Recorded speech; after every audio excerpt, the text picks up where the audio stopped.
Can I welcome members, officers and the public who are hopefully watching on the webcast to today's meeting of the Planning and Regeneration Committee. In accordance with government regulations, we are holding this meeting on a virtual basis with Assembly members and guests participating remotely. I will call Assembly members to speak by name during the question and answer session, and I will also introduce each guest as they join us. Everyone is encouraged to take part in this discussion on social media using the hashtag COVID planning for this meeting. Could I ask everyone to check that their electronic devices are switched to silent mode and that their microphones are switched to mute when they are not talking to avoid any interruptions. There are two items on the agenda for discussion today. The first is a discussion on the impact of COVID-19 on local planning authorities, and the second is an update on the London plan. But first we have a few short items of formal business to go through before we begin this discussion. Can I ask our clerk, Diane Richards, if any apologies have been received for today's meeting and to confirm the members who are participating? Thank you, Chair. There are no apologies for this meeting, and in attendance on the call are yourself, Assembly Member Boss, Chair of the Committee, Assembly Member Gavron, Deputy Chair of the Committee, Assembly Member Qureshi, Assembly Member Devonish, and Assembly Member Shah. Thank you very much. Item 2 is declarations of interest. Can I ask the committee to note the declarations of interest set out at item 2? And are there any other declarations that Assembly members or even guests might wish to make? Okay, thank you very much. Can I ask, item 3, can I ask members to note the membership and chairing arrangements? Somebody say noted. Thank you very much. And on the terms of reference, can we note the committee's terms of reference? We're coming to an end of these formal items, don't worry. Under standing delegations item, can we note the standing delegations of authority to me as chair of the committee as set out in the agenda and as agreed by the London Assembly at its annual meeting on the 15th of May 2020? Good, Chair. Item 6, can we confirm the minutes of the Planning Committee meeting on the 23rd of January 2020 and the Regeneration Committee meeting on the 27th of February 2020? Good, Chair. Thank you. And on our summary list of actions, can we note the completed, outstanding and closed actions arising from previous meetings of the committee and the additional correspondence listed in the report? Noted. Yes.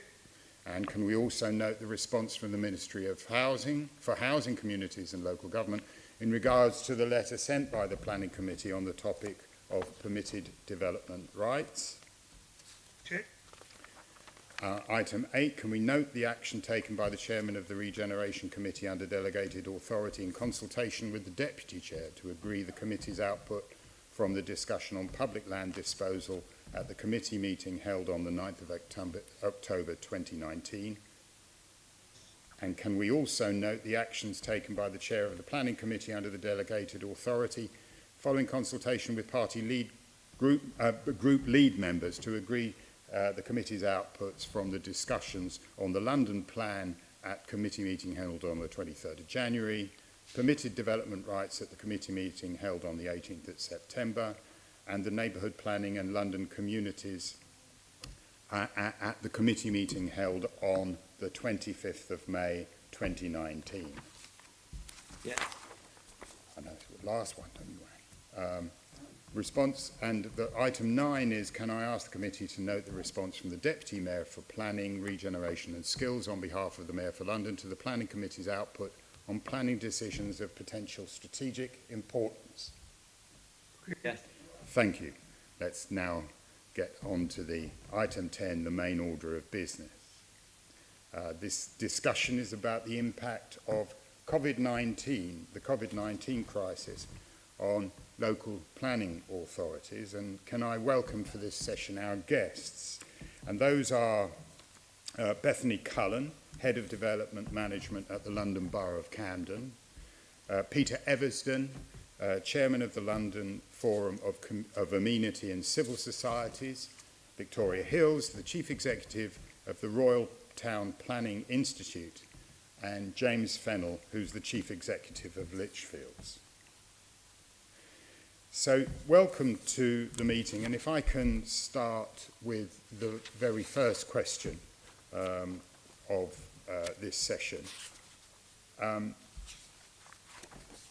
To Victoria Hills, can I ask, how do you expect planning approvals in London to be impacted by this crisis? For example, is there any evidence that there might be significant delays to approvals? Well, thank you, Chair, and thank you to you and the committee for the opportunity to come and speak today. And it's great to have the opportunity to talk about planning at such a key time in this global pandemic. At the Royal Town Planning Institute, we've been keeping a very close eye on what is going on across the planning sector, both in the public and private sector. And one thing that we have noticed is that planning can not be accused of standing still. Planning has moved very quickly at a very local level to address the change in circumstances, but also at a national level there's been changes in legislation to enable some of those changed practices to happen. So we've seen, rather than sit back and down tools, actually planning has worked very rapidly at a local level to keep pace with keeping the system going. Clearly there's been some national changes in legislation, primary legislation, which are, absolutely groundbreaking to be able to enable planning committees to operate virtually. If you'd started out at the beginning of the year with that prediction, you may not have thought that that would be possible, but that literally happened in a matter of weeks. The legislation was there and enabled decisions to be made quickly. We have seen an increased use in delegations for chief planning officers, and those members of the committee may be familiar with our campaign for chief planning officers who have a real key role at the top table within local government, being able to join dots, working collaboratively across the authority to ensure that we get maximum impact and benefits from some of these major planning schemes. So we've seen planning has been able to pivot very quickly, the adaptability, the resilience of our members.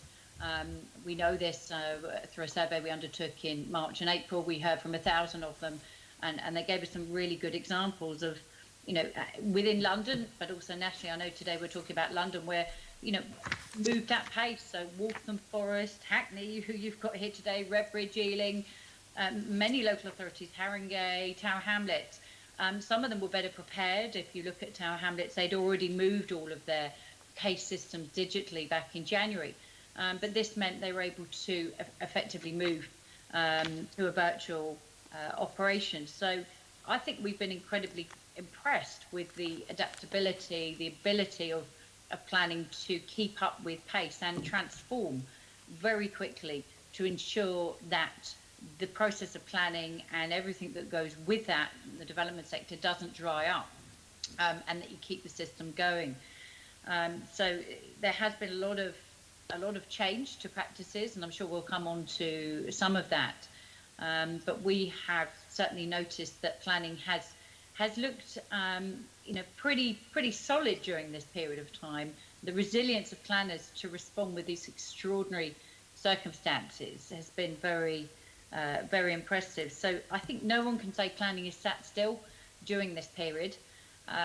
There are, of course, challenges. I'm sure you'll get on to some of those. But I think there is an opportunity to restate the importance of planning and addressing some of the issues that have come out, not least in inequality. So we think there's an opportunity for place-based recovery, a green industrial revolution, prioritising health and spatial well-being and accelerating zero carbon. And if planning can move that quickly during a pandemic to keep the system moving, now is the time to continue investing in that opportunity to help us recover from this pandemic, but build a better future. And we just launched our campaign, Plan the World We Need, and that really sets out the approach that we think is needed now to move forward. So I can continue talking, Chair, but you'll have to stop me if you want me to shut that's up. fine. You've covered the question extremely well, and you've been quite optimistic about the changes that have taken place. But do you think there are further changes or flexibilities that are required in addition to those changes that you've praised? Yes. So we think we've applauded CLG and the changes that they've made to enable things to carry on moving forward. We've lobbied heavily for extensions and planning permissions. They've done that now, albeit a little bit slower than perhaps Scotland were able to get that through, but that certainty now is there. But we think that's just the start. There is an opportunity to invest seriously in digital innovation that will support so many of the objectives, engaging authentically with communities. Many London boroughs are well placed and ahead of the pack, if you like, not just in London, but in the UK. But there is a disparity here. We've had a 40% cut in local authority planning department budgets over the last 10 years. This cannot continue. Now is the opportunity to invest in that planning resource that's very much needed to deliver not just the green recovery, but to address some of these social, spatial inequalities that have come to the fore during this current pandemic. And so we have been making the case for resourcing. We've been making the case for investment in digital, but we also need to have a really clear strategy from the government in terms of what they want to do with planning. And this uncertainty that's currently hovering over in terms of, is it a white paper? Is it a discussion paper? What is it that's coming out next week? We need to harness the power of planning. We need to invest in this opportunity to deliver on addressing social inequality, delivering on zero carbon, delivering on the green recovery, the green industrial revolution we think is there to take. But we need to move that conversation forward quickly. What we don't want to see at this particular moment in time is a major overhaul of the planning system that we feel will take many years to upstream and sort of get right in the consultation engagement that would have to happen. What I hear consistently from local authorities, from investors, from developers, from landowners, it's the last thing anybody wants at this particular moment in time is a major overhaul of the planning system that provides greater uncertainty. We need to get behind the system we have now. We need to invest in it, and we need to work toward planning the world we need. Thank you. Assembly Member Devenish, would you like to ask the next question? Thank you very much, Chair. And can I just agree with everything that's just been said, actually? I think planning is so important. And the one word that was missing is it's all about creating jobs. So we need to have more jobs. So I'm very keen that we keep on pushing the planning we need in London. So my question is to the boroughs. Are your councils experiencing or expecting delays in processing applications? And how do you plan to address these, please? And I think Bethany's going to answer that. Thank you very much. I'm Bethany Cullen. I'm from the London Borough of Camden. I manage up the development management team. We haven't so far experienced significant delays in processing of applications during this time. I think as a borough we were well placed to adapt to the challenge of dealing with the pandemic. We already had offices remote working for some of the time, and we also moved to electronic working and processing of applications some time ago. So when we went into lockdown, actually there was very little that we needed to adjust in order to continue to process applications at the same speed that we were doing in the office. The biggest challenge for us was around our committee. and getting that up and running. And once the legislation was in place, we moved forward with that quite quickly. The very clear message we had from the members at Camden was that although they were keen to see us continue to process applications as quickly as possible and to support the recovery and to support the economy by determining applications, they didn't want to do so at the expense of either engagement or the kind of level of scrutiny and transparency in the determination of applications that we have at the moment. So everything has been very much about replicating what we would normally do. We've so far, I think, had 4 planning committees, which we've held remotely, which means we've continued to determine applications, including strategic applications throughout this period, and we'll continue to do so. I think probably the biggest challenge for us in terms of getting through the numbers has been resources, more than technology or adapting processes, and that's, like all other planning authorities, is because our staffing levels have been squeezed over the years. It's been challenging for some time, and certainly over this period where we have to face the fact that we have staff who are juggling childcare with doing their day job, with also at the early part of the lockdown period with more staff illness.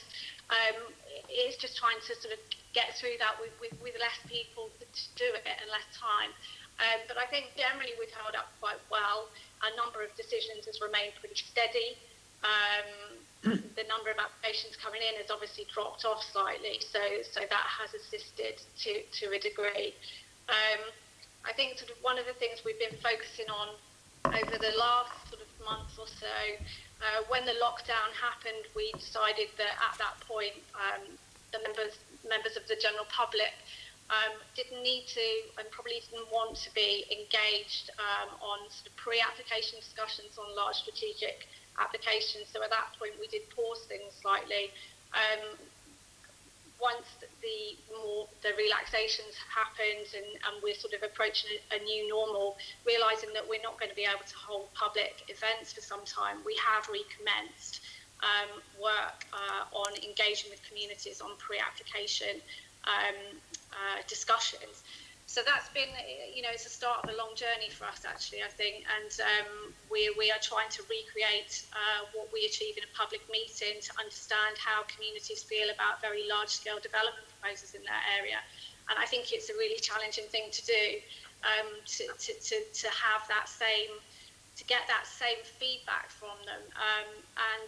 But one of the positives that has come out of this is, I think, as Victoria highlighted, I think we have shown ourselves to be a very resilient profession, and one thing I have really enjoyed, I guess, over the last 2 months is the fact that everyone's open to experimentation and just trying things and seeing what works, and rather than planning for 6 months to a year to make a big change in how you operate, we're just getting on and doing things quite quickly, and I think this is a really interesting time for us, and actually we could see some really big and positive changes to how the profession operates, both in terms of processing of applications and in terms of engagement with communities. Thank you very much. Moving on to Lichfields, what has been the experience, please, for you in engaging with the planning system in London during the crisis? Yeah, thank you. Our experience has been very positive in the circumstances.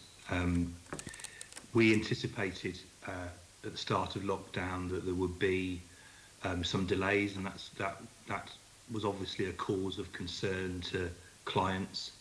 And there has been some delay, but those delays have actually been nowhere near as great as we thought they might be at the beginning. So, for example, what we might have expected to have gone on a committee in April may have been delayed to May or June, and in the circumstances, I too think the response has been very good indeed. In terms of the sort of development and management mechanics, if you like, we found that applications are continuing to get validated. That's the key.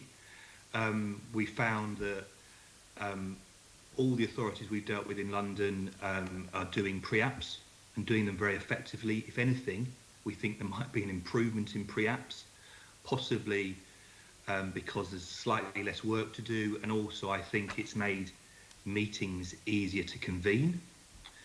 One area of concern at the beginning was ability to post site notices, which I think is something that was concerning many of the boroughs, but that's either been passed over to us to do on behalf of the client and evidence that, or enforcement officers have done it, or officers have done it in the usual way.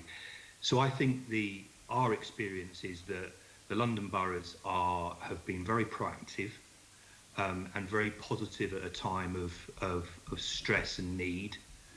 And whilst there have been some delays, as I say, those delays are manageable. Thank you very much. Back to you, Chair. Assembly Member Gavron, if you'd like to ask the next question. Actually, before we do, I just wanted to... I'll ask later. So, sorry, apologies. Assembly Member Gavron. Chair. My question is to Peter Everson. Hello, Peter. I just wanted, with the introduction of virtual planning meetings and the introduction of online engagement methods being brought into planning, how do you think this has impacted on the ability of Londoners to have their voices heard? Well, we were very concerned about that as soon as we read the regulations. So we compiled 6 principles which we felt every local authority would have to adhere to. And we sent those to MHCLG and to London councils for endorsement. And then we asked the boroughs if they would commit to those principles. We had an amazingly good response. That's good to hear. And we then asked all of our 116 members to monitor what happened in each of the early online meetings. We also had our trustees and London Plan team looking at their own borough, because they all represent a particular society.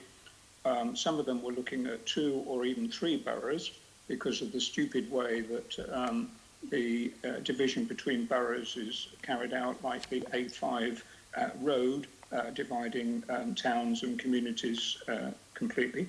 So we got a lot of feedback. And when we got that feedback, we then looked at it against the 6 principles that we'd issued. We found that extending of delegated powers, which is one of our concerns, was not happening. And where it was happening, we were very pleased to see that local authorities once a week indicated to the communities which decisions would be made under delegated powers, and gave the communities the opportunity to ask their ward councillors to intervene and to bring something to the full committee if it was felt that the intended officer decision was not in line with the local plan and national and London plan. So that wasn't a problem. The conduct of the meetings really was a bit of an issue. Early on, we found that barring objectors from speaking was an issue. Some of the boroughs were prepared to read out in very flat voice whatever an objector wished to say, and that wasn't working well. I think Croydon and Westminster started doing that, but then they decided that it isn't a good thing. They had a lot of pressure. Our other problem was too few councillors present. Using Microsoft Teams with 4 windows early on in the game, there were sometimes only 3 councillors, whereas a committee had previously had 10. We were very concerned about that. So we urged the local authorities to do something about that. The numbers have increased. Also, you couldn't see the councillors. You couldn't determine that they were actually still there. They'd heard what was said. Another problem was that they were asked to vote sequentially. And if there were 8 or 9 of them, by the time we got to the last one, we felt they might have been influenced by what an earlier person has said on party or friendship or other basis we wanted them to continue to vote by raising hands, and that is beginning to come in. And lastly, I think the way in which the meetings were conducted has improved tremendously. The Richmond website was excellent. It gave full indication of how things would run. The Brent website had a full equalities assessment of how this was going to impact people who were hard to reach and what they would do about it. So we were able to then write to all of the local authorities and say, these are good practices and these are issues. And again, we had a very good response from them. And we feel that it's working so well. People, instead of having to trek in the rain halfway across a borough to a civic centre, are now online with these meetings. They're all much more aware of what their councillors are doing, how the decisions are being made. It's something that everyone says, my goodness, this must continue. We've never had 40 or 50 people in the chamber, and here you are, and you are observing, you're being very disciplined in the way in which you use the time. So that was really good. I think the information on the websites has to improve still. For most boroughs, that's a serious gap. You have to go through so many treks to find the agenda of the next meeting and so on. So we had a suggested model for how websites of local authorities should look, and we issued it as a suggestion, and it's really come back very positively. A lot of them are now making it simpler to get through to all of the details required. The final thing was estate regeneration. We sought that estate regeneration ballots and so on should not be abandoned, and we've had very few responses on that, a lot of silence. But overall, we are very pleased that we felt we were able to influence what was happening, to communicate the best to everybody. There seemed to be no hesitation in some local authorities in accepting criticism and adopting better practices, and it's working so well. We had 2 Zoom conferences with all of our members who we had up to 50, 60 of them on at a time, telling us what was working and what wasn't, and we now feel on top of it all. That's so heartening to hear what you're saying. It's really interesting, and it's and well done to all of you for making it happen and for giving the feedback. Can I just ask, when you said that some of the objectors who would have been in the meeting had their statements read out, have the boroughs that were doing that, have they now allowed them to speak themselves? Yes, they all seem to have now allowed it, because there's nothing better than someone actually pouring out their emotions or their arguments rather than it being coming across in a very flat manner. Also, if someone is a participant, they're often asked by the chair of the committee, are there any more questions you would like to ask the applicant? And that opens up a far better dialogue and is more satisfying for people who feel the decision is being made on a sound basis. Have you come across any boroughs that have said, well, residents are allowed, stakeholders are allowed to come in on the consultation, so why should they be present at the meetings? No, but we haven't found an increase in pre-application consultancy, which we've been seeking for the last couple of years. A lot of that happened at MIPIN and was not brought back and explained. Some of it was happening in negotiations between a case officer and an applicant, to the point where we felt that sometimes the case officer had little option but to say, I approve, because otherwise the applicant said, well, you've had all this money and time of us to sort everything out, so there can be nothing left to object to, can there? If the community didn't know anything about that dialogue, then it was felt to be unfair. Just one last thing.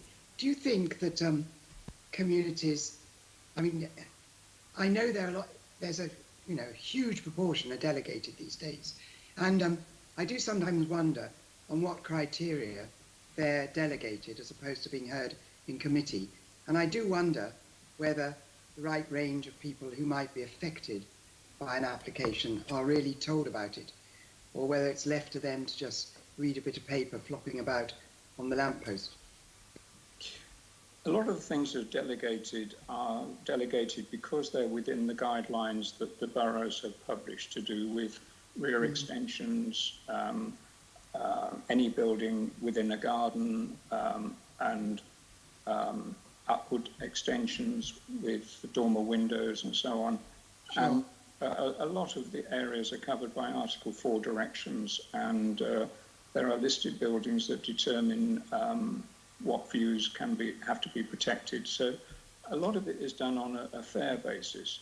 It's just that if it's felt that the case officer has not taken everything into consideration, then we want the communities advised that a decision is about to be made, on what basis it will be made, so that they have the opportunity to say, no, we would like the full planning committee to consider that because the case officer has failed to consider the following.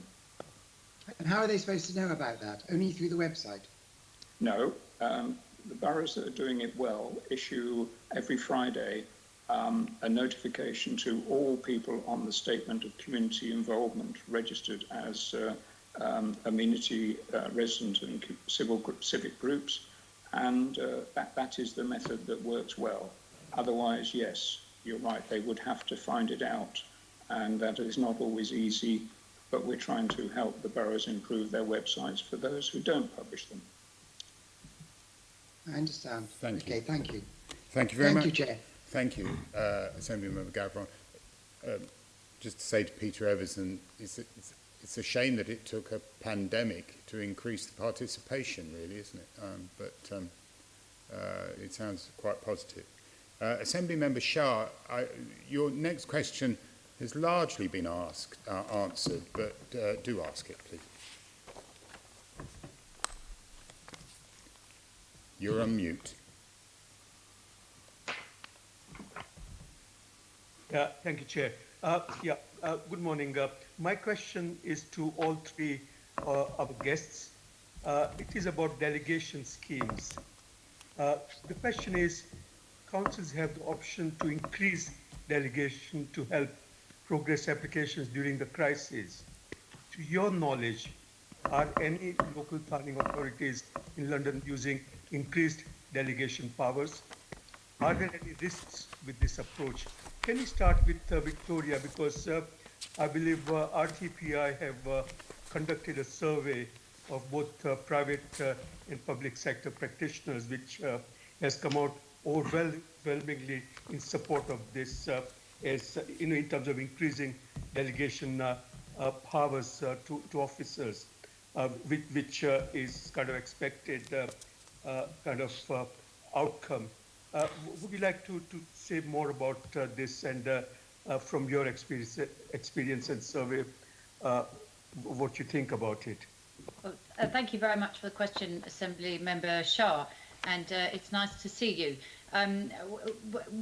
My starting point to answer this question is the vast majority of decisions, as we've just heard from Peter actually, are all about very straightforward applications that relate to whether something is in conformity with the local plan or not. And so on behalf of the profession, a professional body, I should say, that puts probity and ethics as one of our core competencies for membership, I have every faith that chief planning officers who have delegated authority to take decisions on the matters of planning are not just competent and able to do so, but are actually very experienced and are doing so in accordance with their professional code of conduct. So where we have seen some authorities increase that level of delegation Initially, it was just in a temporary basis for helping to get through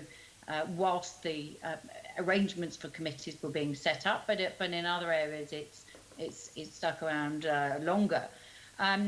We think if a planner and a chief planning officer is professionally qualified, they're subject to that code of conduct, they're subject to a code of probity, and they are taking decisions in accordance with the local plan, which has had upstream intensive engagement with the community over a number of years to get you to a position of certainty. We have found that there is that's a position we would support. But clearly, where you get into major applications that are sensitive, that see a lot of opinions and discussion with the local community, rightly so, that they clearly need to come through the democratic process that is a planning committee. And we've made this point very clear in our previous campaigning work on permitted development, for example, where there is no conversation with the community because there is no opportunity. Now, you've asked for very specific examples. If I may, I won't take the time now by listing out. We can come back to you with some detail, not just in London, but outside. But what I would say is the opportunity for streamlining and having increased delegation for non-contentious applications that were in accordance with the local plan that's already had intensive upstream engagement with the community, then we can see no reason why this couldn't help if it frees up capacity of the planning committees to get more involved with the more strategic applications and those ones that perhaps need a bit more time considering important subjects like delivering on climate action, net zero, affordable housing, etc. So our experience, again, has been a positive one, but we do appreciate that there are mixed views on this. But as someone who's running the professional body for chartered planners, I would say, wouldn't I, that chartered planners are well positioned at a chief planning officer level to take decisions, small, medium and large, if they are in accordance with a local plan. That local plan's already been extensively engaged, and it's taken in a professional way. Notwithstanding some of the comments we were just hearing from Peter there, I would say that our members have the highest level of probity, if you like, in Western Europe, if not beyond.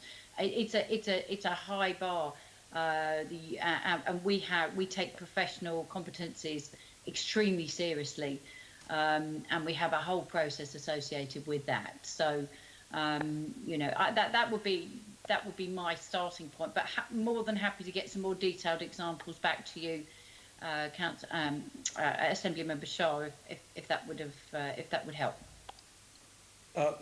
Thank you for a very comprehensive response. See, my concern is that whilst we have absolute 100% faith in the capacity and professionalism of town planners, the question is, are you at a danger, particularly with controversial applications, danger of shutting out democracy? This is, the ability of local communities, stakeholders, to actually have their say. I think this is a big issue that there is. Otherwise, I can see why, there could be a move towards increasing delegation under the crisis that we have. Yes, I think at this particular moment in time, more so than ever, communities want to be engaged in the future destiny of the environments that they're living in, not least because the way that they live locally has changed very significantly in the last 4 months or so. People are walking around, cycling around, seeing their community in different ways. They want that public participation, and we've been very clear in our recently launched campaign, Plan the World We Need, that putting community engagement at the heart of that is key. So we're absolutely not advocating to take away those sensitive, contentious applications away. In fact, we're saying quite the opposite. Go too far down the delegation and permitted development route at your peril. We have really 4 red lines, if you like, and I would just like to take the opportunity to say what they are, just so that we're clear. Our red lines are, and this relates to any delegation or any changes to the planning system, Our red lines are, number one, you must be able to deliver on engagement, authentic engagement, and huge opportunity to broaden out that engagement. We've heard it from Peter. Some teething problems at the start, but just think about what you could do with some real investment in digital technology consistently across the London boroughs. And I know the GLA is doing some fabulous work, by the way, on Plan Tech and open access data, and we're staying very close to that. So, a potential there for London to be a real market leader in this. Number two is design quality. We hear a lot of rhetoric about the need for good design quality. We now need to see that baked in genuinely through design guides, through requirements, where there have been changes to legislation, statutory instruments recently for things to get built quicker. How can we be sure that they're going to be the design quality that we need? And happy to take further questions on that. Number three, infrastructure. And by that, I'm not just sort of talking about hard engineering. I'm talking about communities being able to see the benefits that development brings with it to improve that infrastructure, whether it's green infrastructure, access to parks, access to schools, health, etc. And number four is delivering on net zero. And that is really, really important. And those four red lines, if you like, are not things that can always be dealt quickly under delegation or through permit development. They absolutely need to come through the democratic process. And we are really clear on that with planning committees. My final point would be, because of this digital way that we're working, there is an opportunity to broaden the diversity of those planning committees and indeed the diversity of councillors. Because if you're not required to come and sit in a council chamber a couple of evenings late into the night, we hear stories of planning committees that can go on very late into the night. If you could do that from the comfort of your own home, and you may have some caring responsibilities, then it may be more attractive for you to think about putting yourself forward to have an active role in your local community, to be a councillor and get on that planning committee. So we can see some benefits here. But we can see benefits of delegation, but absolutely in a proportionate approach that frees up capacity for planning committees to deal with those really important matters that I just set out. Okay, thank you. Can I bring in Bethany Cullen from your perspective, whether in Camden you sought to increase delegation schemes or are you planning to, and what's your take on such a situation, please? Thank you. Thank you. We haven't expanded our scheme of delegation, and we don't intend to.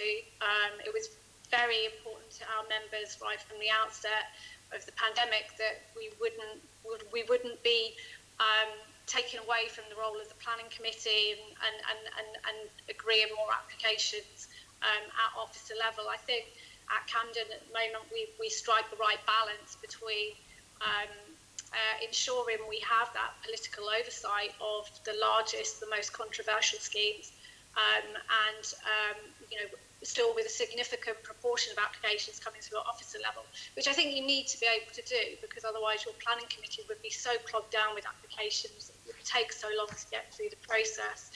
We actually have a members panel who review applications which have objections to them but wouldn't normally go to planning committee. They review applications on a weekly basis, so the list is sent to them on a Friday, and they will let us know on the Monday whether or not there are any applications they feel should be referred to committee. And that allows us to, as an authority, ensure that we actually probably have more political oversight of many of our applications, because the vast majority of them will go through that member panel and have the opportunity for a call-in.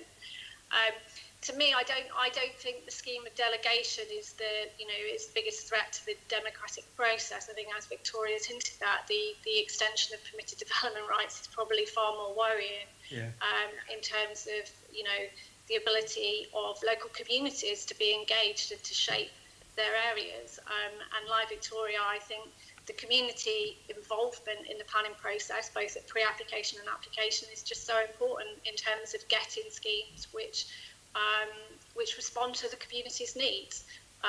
So for me, scheme of delegation is not the most significant issue. Thank you. Before I bring in Peter, can I ask James Fennell to talk about his view on this particular topic. And I believe somewhere in the document I see that you mentioned Merton and Newham, who I believe have increased their delegation powers. Do you want to talk about from your perspective as to what you think is the right balance in terms of delegation? Yeah, thank you. We were anticipating that delegated powers would be extended, but our experience is that applications we were expecting to going to committee are going to committee, and the smaller applications that we deal with are being dealt with via delegated powers in the usual way. So overall, we're not seeing much change. One example I can bring to your attention, because it's quite an extreme one, is that I'm a independent member of the Planning Decisions Committee at the London Legacy Development Corporation. I see. And there, the powers of the Coronavirus Act don't apply, or there's reasons why they can't. We can't have virtual planning committees. So there, they've had to invoke urgency powers to vest all decision-making powers with the chair of the Planning Decisions Committee, and the committee has essentially become an advisory board to the chair. And it is rather an extreme example, and I think it's come about. I think it's an oversight by government, and we're hoping that there might have been an amendment in the law yesterday to resolve the situation. But I raise it now because I think all the committee members, including myself, we're not happy with that. It was first raised by the councillors on the committee, but we're in full support of them, that we really need to have our right to vote. The chair isn't happy either. And whilst in a COVID situation, a time of need, that we can be pragmatic, that we would like for the committee to operate in the usual way, for all the reasons I think that have been discussed, that we want powers vested and the right to vote vested in the committee members, rather than that responsibility being taken by the chair. So this is a rather extreme example, and I think Old Oak is probably the same, and I think it was an oversight on the part of government, hopefully something that can be resolved soon. Thank you. Peter, what are your views on delegated powers and what you heard as well, if you'd like to comment on that? Yes, thank you, Assembly Member Shah. I think I've already commented fully that we have no concerns. We hoped it would not happen in an excessive way, and it has not. I was very encouraged by what Bethany Cullen said about her borough, that the intent to decide on under delegation is being looked at closely, and I would encourage more boroughs to actually notify not just the councillors but the affected communities, so that calling is appropriate. But we don't really have any concerns. What we do have is, perhaps to add to what I said earlier, concerns about the risk of delegated decisions being applied to minor alterations. We were very encouraged to see that I think it was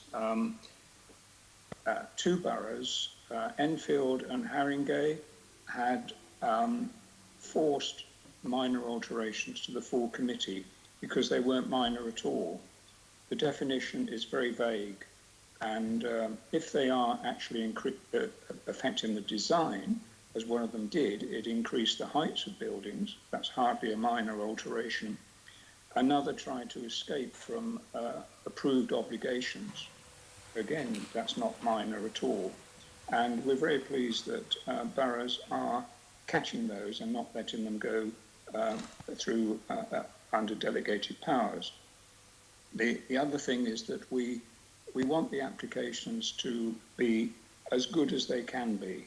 The Landscape Institute changed its rules last September on verified views.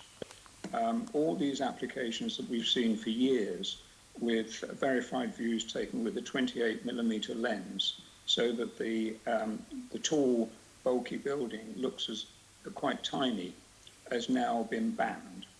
But some of them are still coming through that way. They're supposed to be taken with a 50mm lens, so that the planning officers and the communities can really know what is going to happen. Thank you. If we can move on to my next question. I mean, we've heard nothing but absolute solid approval of use of technology. But then the question is that does this actually prevent certain residents who are less able to participate in planning system now? And how does this vary across different demographics?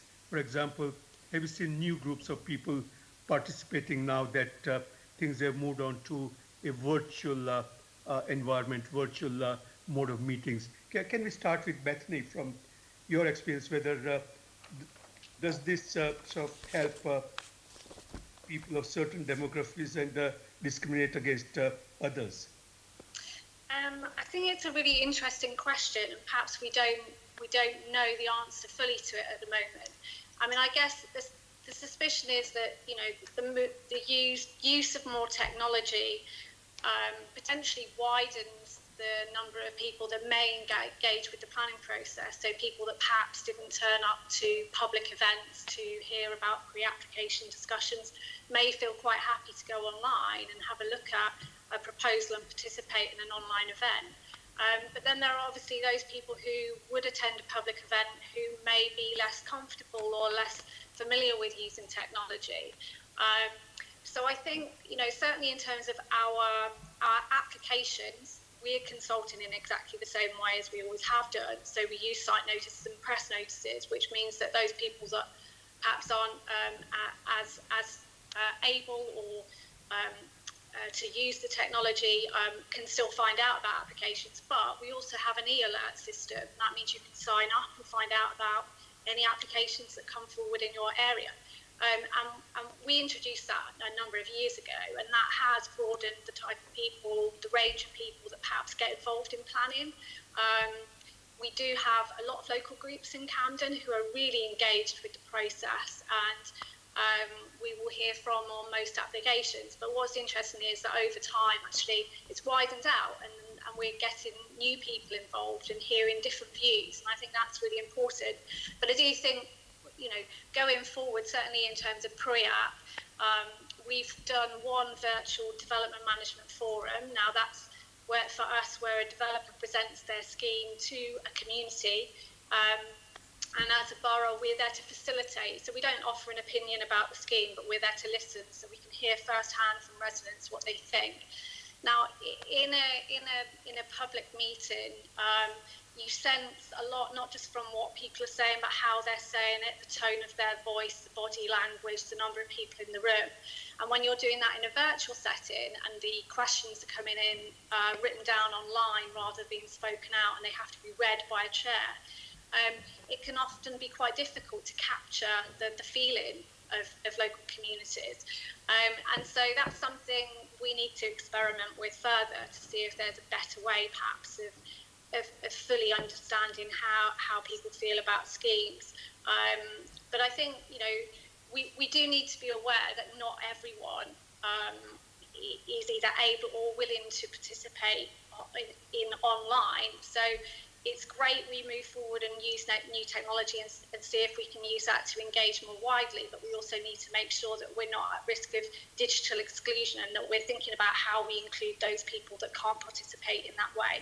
So there's lots of challenges for us, but I think it is exciting times, and I hope that going forward we'll see that more people are involved in the planning process rather than less. Yeah, I just wonder whether the sort of technology has actually got more younger generation involved, you know, because social media and everything, it comes so easily, and therefore I think that could be one very positive outcome of the technology. Wonder whether, you know, both from council, local authority level, as well as from perspective of RTPI, whether there's any way you can monitor the kind of participation you have in terms of not only age groups, but even ethnicity in that respect. I think something worth looking at, in my view. Peter, do you want to say anything from your experience on this particular aspect?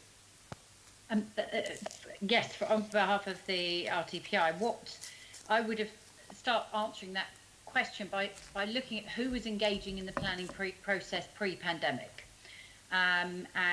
Obviously that varies from borough to borough and around the country, and we cover the devolved nations as well. So we get a good feel for, the sorts of groups that were engaging in the process pre-pandemic. And I think what the pandemic has done is had to force the digital engagement, which provides an opportunity to broaden out the engagement with other people, in addition to those who would have already been engaged.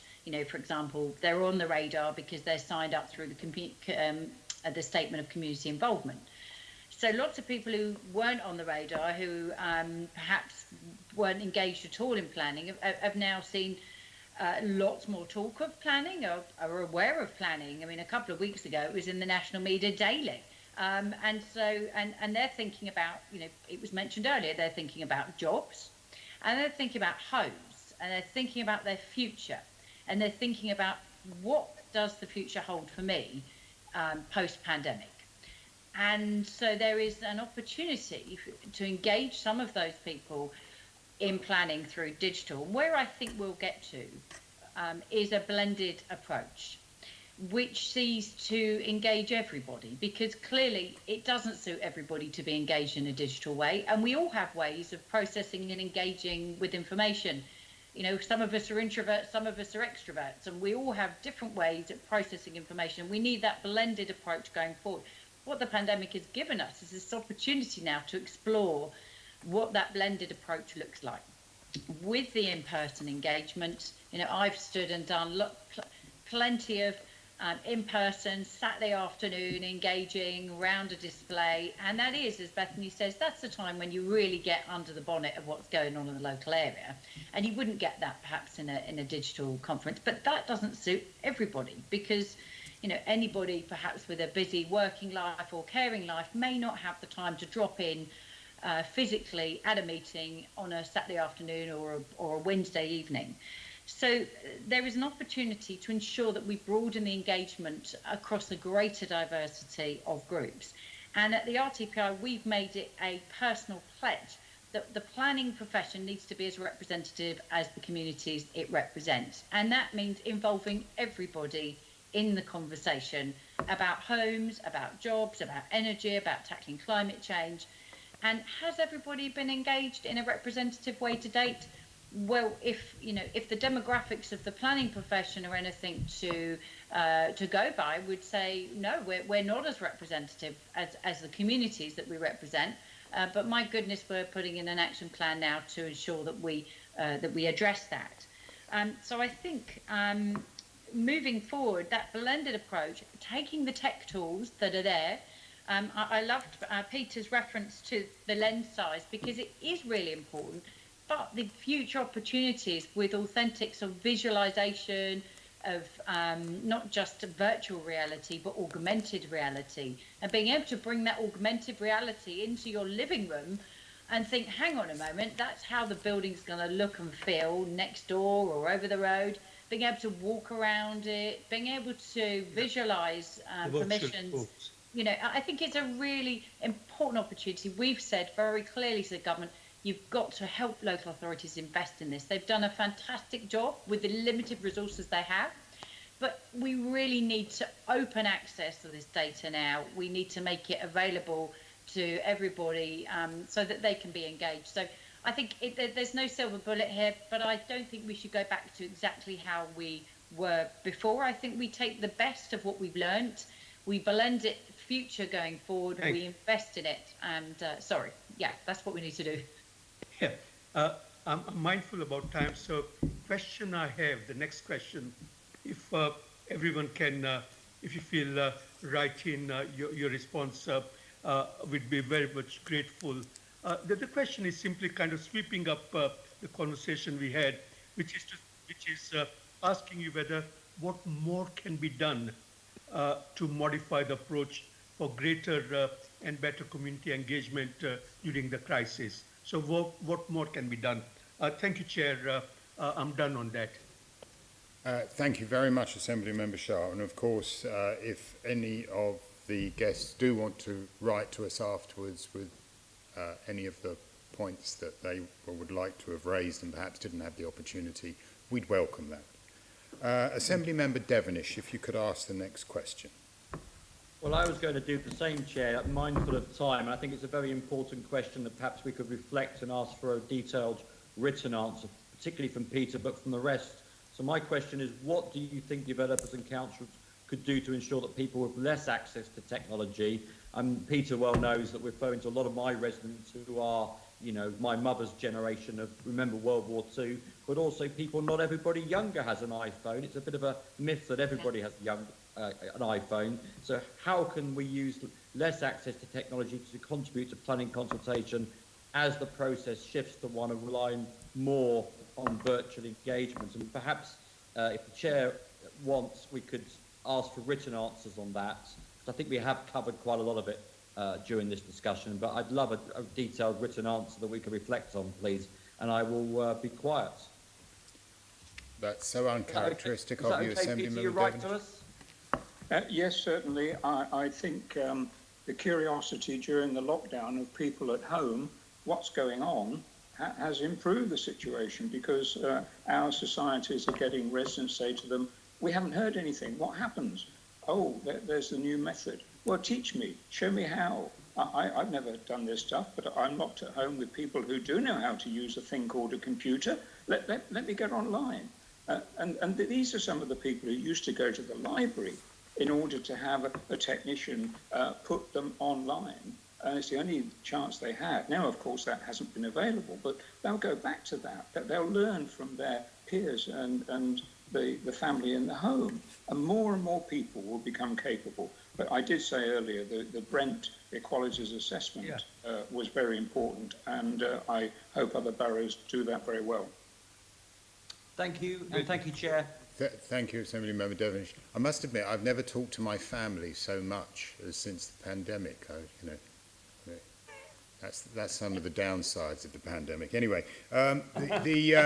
Assembly Member Gavron, would you like to ask the next question, please? Yes, it's. I think, to be fair, Chair, a great amount of this question has been answered, because it's about really what kind of improvements that have arisen, because, you know, some of the improvements that we've been hearing about, you know, would people like to see them carried through into the longer term? And we've heard, we've heard a lot, there've been many examples of people's experience of improvements in the way people are consulted, but it's definitely about consultation. I do recognise the digital divide, and I'm not quite as optimistic as Peter that we'll be able, COVID has really highlighted the digital divide in a very big way, and I hope Peter's right that we can somehow reach out and that more and more people can be included. But I think the best way of dealing with this question, Chair, is just briefly to ask each member of the panel to just give one example of what they would like to take forward in the long term that they've learned from this whole experience of planning being more, virtual and having online engagement. And I just want to add one myself, which is the other day I actually was asked to put in an objection to an application around the corner, a very large application, and it was on the last day, and I couldn't go round the site, and I would love to, it was all boarded up, and I would love to have been able to go home and have augmented reality and someone sort of explain what it was all going to look like and so on. And it'd be so much better, because it's hard for people to actually find the place where they can find the plans and so on. So that's what I would like to see. Can we go around the panel? Just give us one thing you'd like to take forward. Should start with Victoria. Thank you, Assembly Member Gavron, and very nice to see you. And in addition to that investment in digital, which I've made the point very clearly, I think my one thing out of all of this is the recognition for the continued investment in planning to deliver on the green recovery, the societal outcomes that we now need to move forward with, and for local authorities to not lose their nerve and make cuts in planning departments, but to work and press the government for support to resource planning now to deliver the sustainable green recovery that will be so important to tackle the health inequalities and so many of the other challenges that we have seen come to the fore as the bonnet has been lifted on some of these spatial inequalities within London. So invest in planning. Now's the time to do it. Good answer. Thank you. Bethany. Love to see investment in planning as well, obviously. I guess what's been really welcome from my perspective during this time is this really early recognition of just how important planning is, and how planning will be in supporting recovery.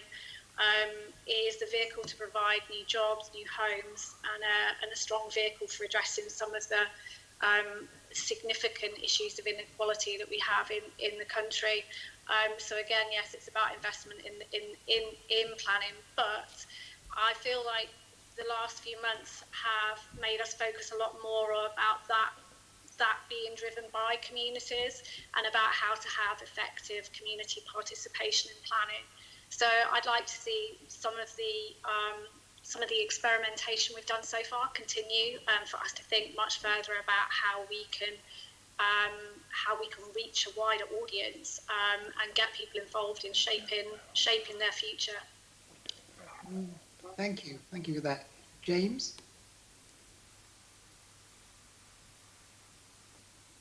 Would you like to make a point? I would. Sorry, my internet just slowed down just at the wrong time. Yeah, thank you very much.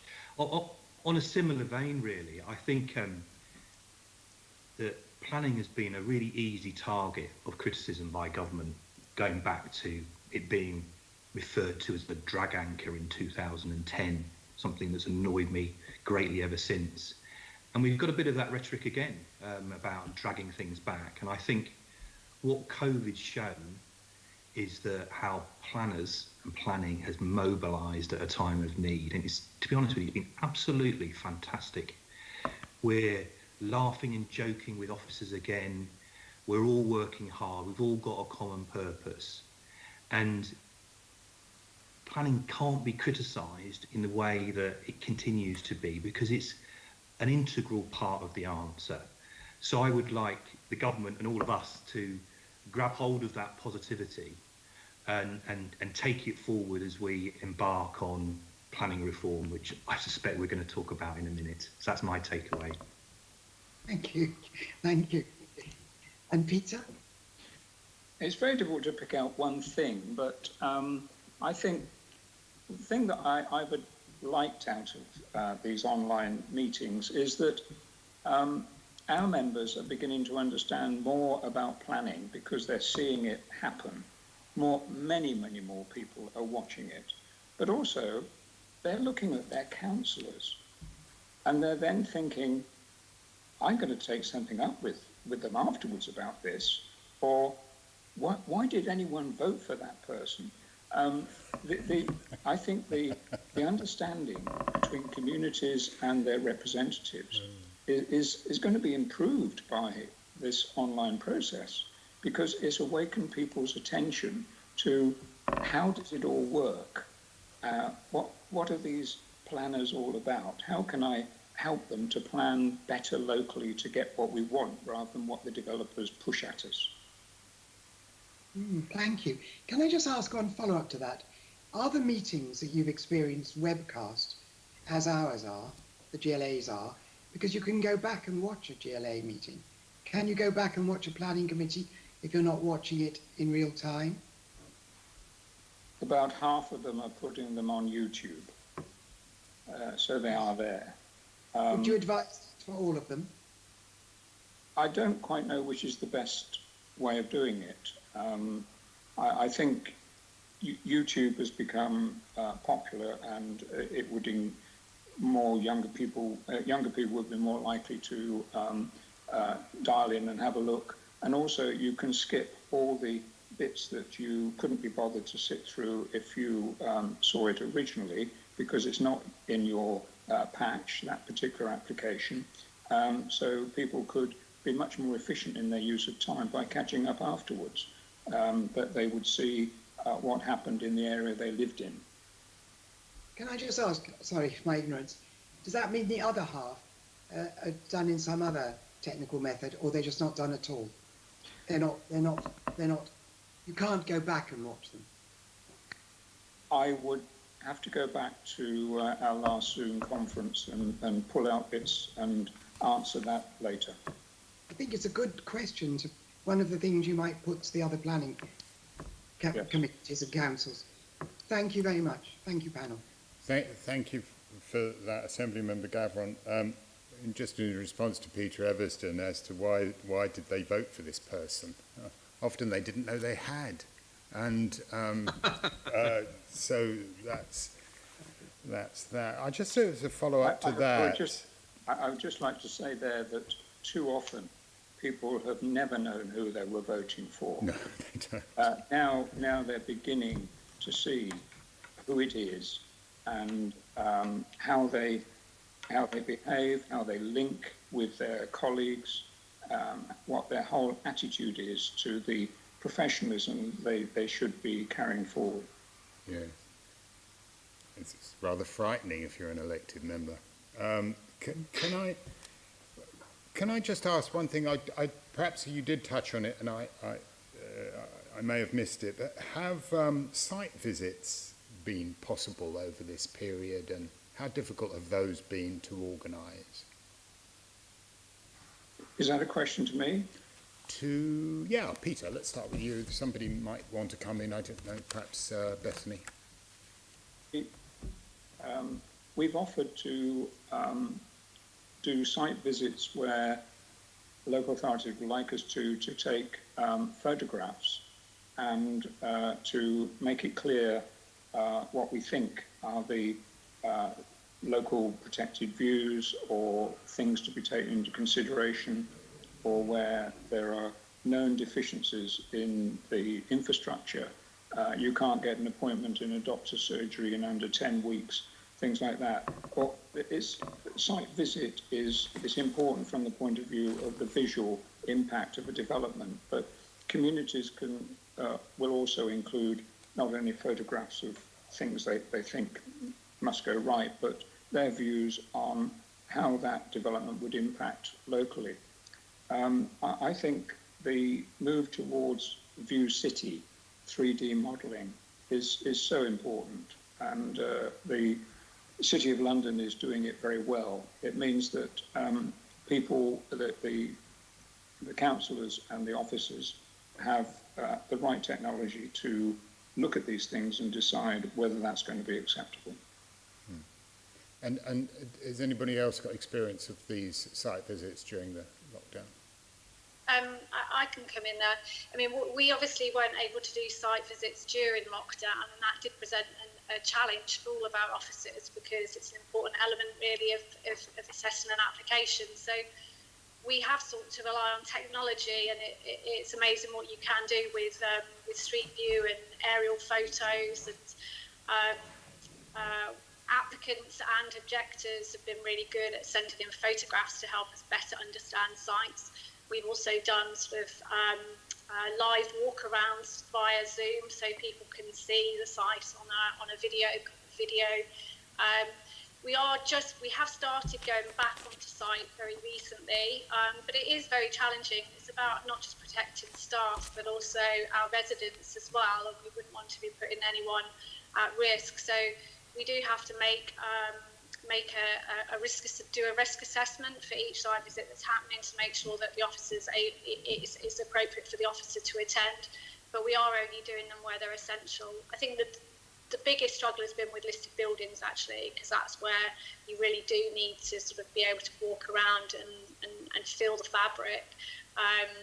So I think it's been particularly challenging for our planners who work in that sort of specialist area. Okay.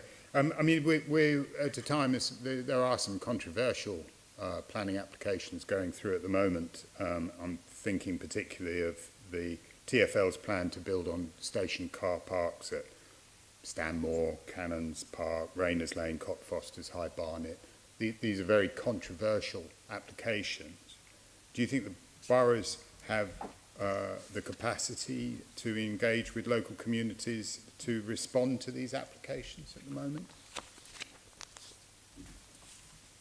I could just come in, Chair, and say we've seen a lot of innovation across the boroughs, and lots of different approaches have been used, whether they've been, you've just heard from Bethany about Zoom, some video conferencing. Of course, there's a lot of collateral out there already that exists. Some of it is photographed, some of it will be through drone films, and some of it will be this kind of augmented reality that Peter was alluding to, that there is actually quite a good model building up of London already, that can show very realistically what these applications mean for local residents, and can give a much stronger level of engagement perhaps than people who weren't so afraid with looking at a plan or a drawing, always worrying the accuracy of said drawing, and so it's we've seen a lot of innovation there, and I think whilst it has been challenging, we've not heard that this has been the big blocker to things moving forward. And clearly, as things start to ease off a bit, there may well be opportunities to do some socially distancing, distant site visits. But we would urge to use the technology that's there. And actually, in the round, it may be more sustainable than everybody trooping off to a site, being driven around in a minibus, looking at all of this in the old-fashioned way that planning committees would have operated. If you can do it far more effectively via a digital platform. So I think it's early days, but let's learn from what's working, and I'm sure Peter and his colleagues will be keeping a very close eye as things progress. Absolutely. Chair, you mentioned TfL there. They are obviously going to have to do a lot of development on their own land. I think they've just put in an application to use the land all the way along from Chiswick Park Station to Acton Town Station, with 20 blocks going up to 26 stories.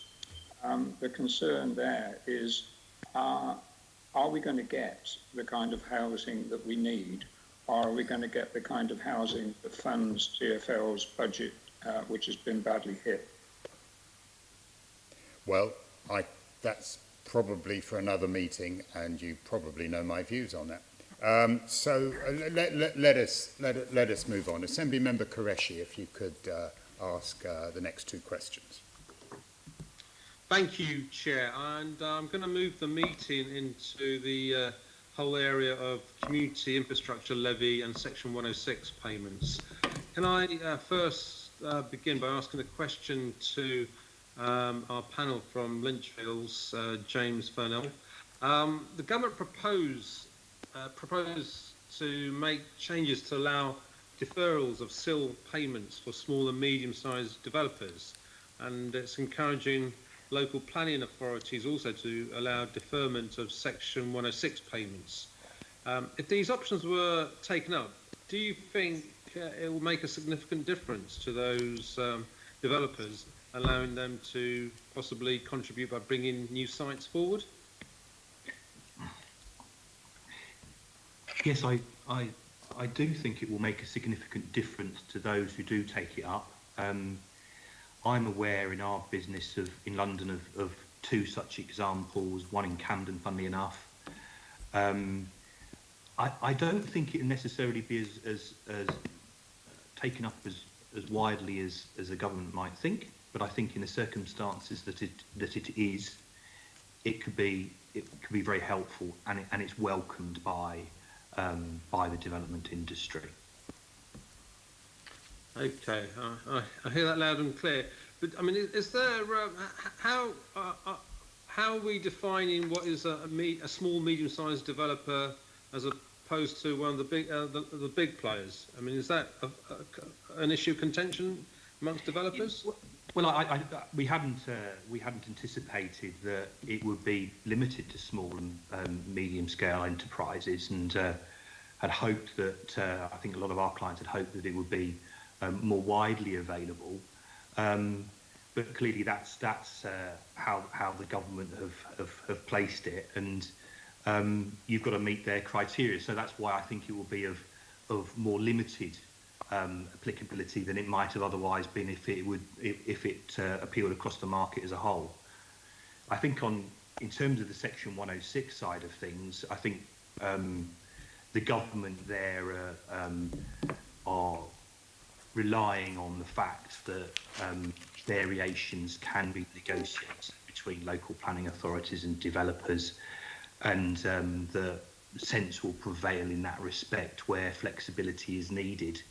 I think from looking at it from a developer's perspective, the local planning authorities normally are amenable to such discussions, but Bethany may be in a better position to give the local planning authority response than me. I think we are at a time of great need, and personally, I don't think there's a divide between the public and private sectors on these things. I think there is a strong desire to work together. In the most part, there are exceptions, but strong desire to work together to try to find solutions and understand the problems, whatever they might be. And I think that's one of the key lessons that's coming out of COVID, that it's not them and us, we're all in this together. And where the government is allowing flexibility, we need to work together to see how we can use those flexibilities in the best way for all concerned, including developers, including the local planning authority, including the wider community. Thank you, James, and undoubtedly will help whatever size the developers are, their cash flows when on construction on the sites and what have you. But as you've drawn the attention, we need to hear the borough's perspective. And Bev Cullen from Camden, would you consider allowing these deferrals as suggested by government? I mean, what impact would deferrals on Section 106 agreements have on your council budgets and your ability to deliver affordable housing? I mean, I think as James has suggested, the flexibility probably has always been there. I mean, boroughs are working on a common sense basis. If we have schemes that are stalling for whatever reason, then we'll want to work with the developer to try and resolve that. You know, it's important for us for the schemes to come forward. We have had limited requests, actually, I would say, to have increased flexibility around still in Section 106 payments as a result of COVID. Where they are coming forward, we're looking at them on a case-by-case basis. I know some boroughs potentially have been trying to take a sort of set out a clear position on what they will do, that they will apply this flexibility or they won't do this. I think you have to look at each case on its own merits and really the individual circumstances of the scheme, why it's stalled, if there are other things that can be done to help it move forward. I mean, it is the risk that the Section 106 payments and the SIL are not. They're the payments that are needed to support the schemes. They deliver the infrastructure that's needed for the borough to support growth. So any reduction in those payments or delays in those payments have significant impacts in terms of, as you say, us moving forward with potentially delivery of affordable housing through our Affordable Housing Fund, or for infrastructure improvements to the public realm. They're really important things, so they do need to come forward. So I wouldn't want to take a position where we say, well, it's absolutely fine for those payments to be delayed, we would accept that on every scheme, because that certainly wouldn't be the case. But we are, as a borough, open to applying flexibility where it's needed in order to facilitate a scheme coming forward. That's probably all I have to say. Okay, well, it's just that it is important to emphasise the the Section 106 payments, for example, almost contribute something like 50% of affordable housing in England in 2018-19, so it's critical. But can you just tell me whether, in the case of Camden, you already when you have these Section 106 agreements, do you already have a schedule of payments where you say when the Section 106 is required at the beginning of a development, at the middle, or is it paid monthly? I don't know. With the majority of the Section 106 payments, they will be payable upon implementation, and that's to minimise the risks to the local authority that the payments don't come forward after the developer has benefited from implementing the permission and having an extant permission, because obviously once you implement, that permission's alive, and the developer benefits from the value of that. So yeah, I mean, we take a very strong position on this. So we ask for the money up front, and I'm sure a lot of other boroughs do the same. Okay. And then with SIL payments, I mean, they're not necessarily, you mentioned the ones that yourselves may get to help in the public realm. There are others which I think, for example, Crossrail 1 and 2. My understanding is that it's the boroughs that bring that money in and then move it to the mayor. Is that done on an annual basis, or is that quarterly? Again, it's about managing the finances, I think, with the cash flow during COVID. And I don't know if if you know what happens there as well. It's probably not a question I'm able to ask, but I can certainly find out for you and come back to you. Okay.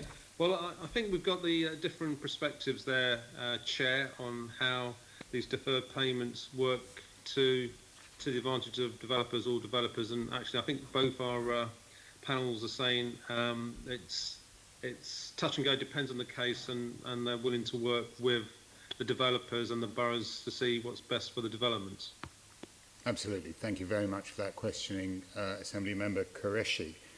Can I move on to the last topic in this section, which is, given the recent announcements made during the Prime Minister's Build, Build, Build speech, what do you expect to be the impact on London or your borough of the newly proposed permitted development rights?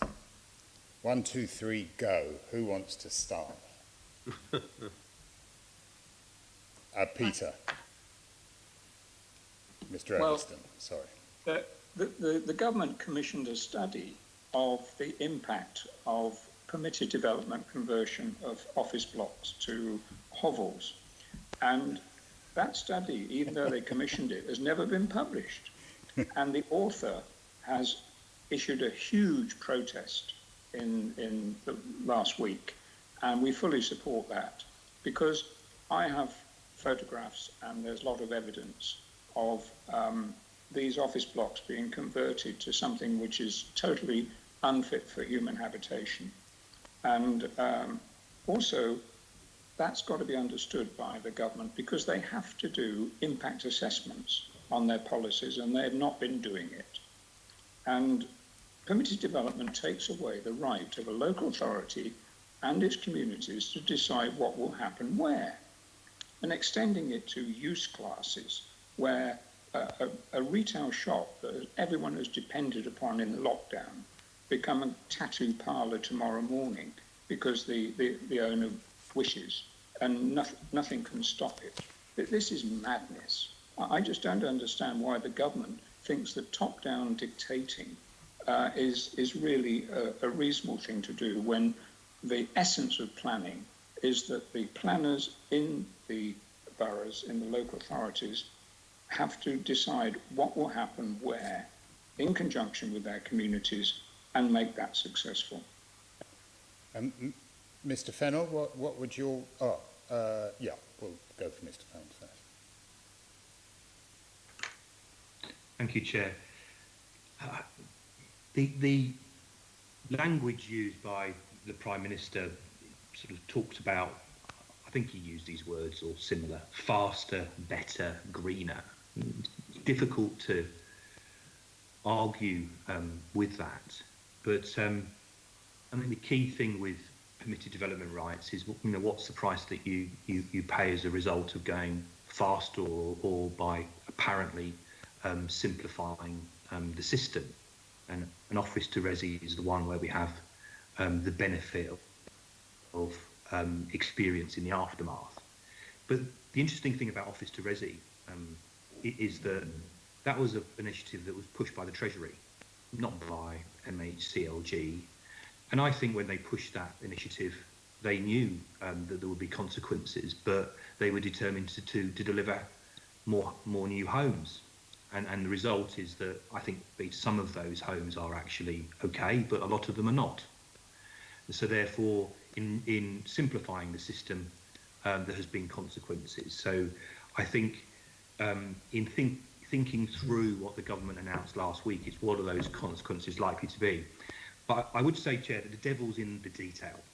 And there's some very carefully scripted words that were used last week. So, for example, the freeing up retail to be used for cafe and offices, which is one thing that the Prime Minister mentioned. There, the government clearly, the words they use, is seeking to take away the prior approval process. And that prior approval process, amongst other things, seeks to protect residential amenity. So if they take away that, is the licensing process or some other process going to fall into line to protect residential amenity impacts from odours or noise? In relation to the wider use of commercial buildings, the Prime Minister said that the flexibilities, and he refers to without the need for planning permission.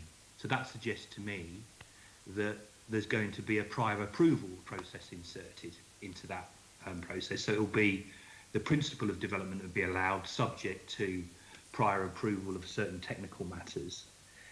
And when you get to, for example, the ability to increase the height of self-contained flats, you get into a situation where there's going to be a prior approval process that's going to occur, and there's 8 technical issues that are required to be overcome before prior approval will be granted, or up to 8.